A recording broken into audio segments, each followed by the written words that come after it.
So last night it was train night and we were running some trains, and we had this 2026, pulled it out of the box and it ran great.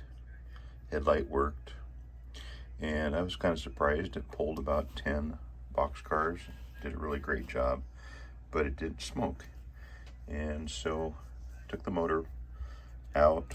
I could see that the element wasn't heating up, and the piston wasn't moving up and down inside of the chamber very well. So I took it apart, and the more I took it apart, I found that this little nichrome wire had broken off inside. I've unwound it. This piece of mica is broken, and this is a pellet type smoke unit. You can see all the pellet residue that's lodged inside of there. So what I think I will do is clean that out and repair it. Somebody said, too bad you don't have any nichrome wire, you can rewind that. So I went looking through my parts bins, and I found a tray that was full of smoke element parts. There's a little felt gasket that goes between the shell and the smoke unit. There's extra pistons, extra smoke unit parts, and inside here I found a couple of new pieces of mica that will replace this one.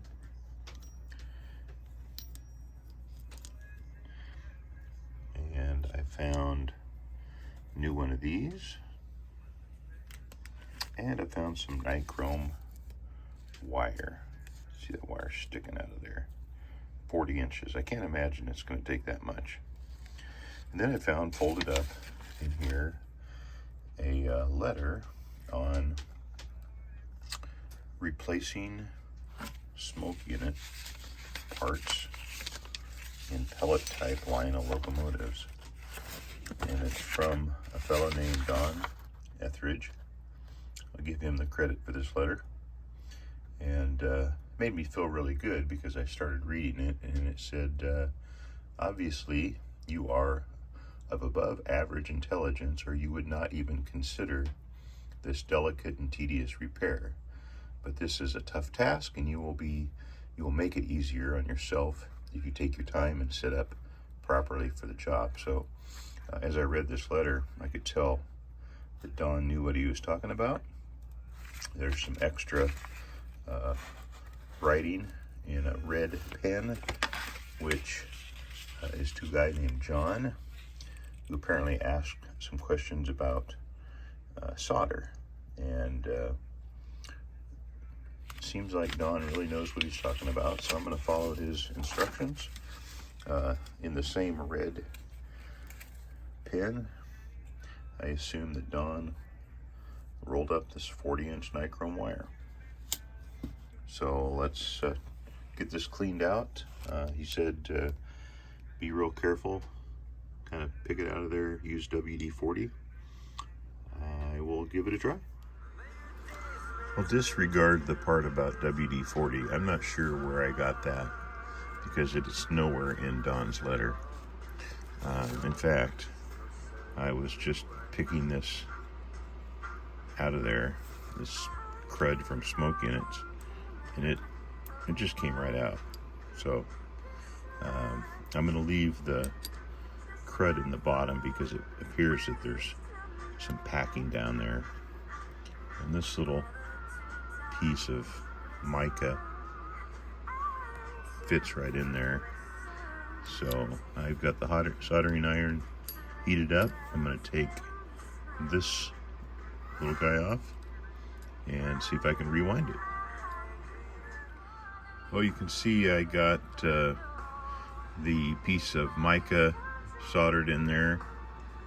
Looks like I've got 6 windings, and that worked really good. But what I didn't realize is this piece was plugged up, so I had to use a drill bit to free it, and hopefully that'll be the reason why it's not smoking. So put it back together again and see what happens.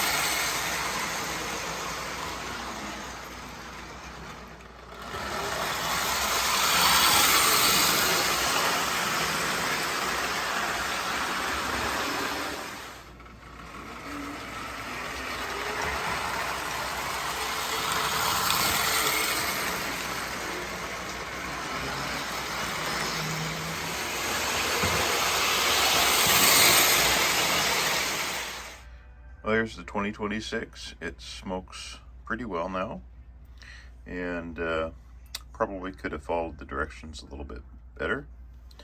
I only used about half of the nichrome wire.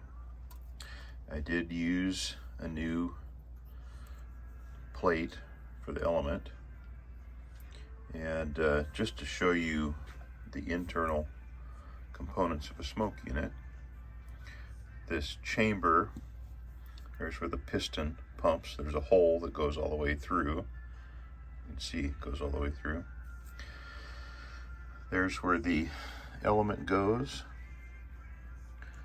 Positions right over the area where the air comes through. And then this piece has a slot on one side for that copper tab to go through. Then it bends over and it just grounds out against the side. So kind of neat how well it works.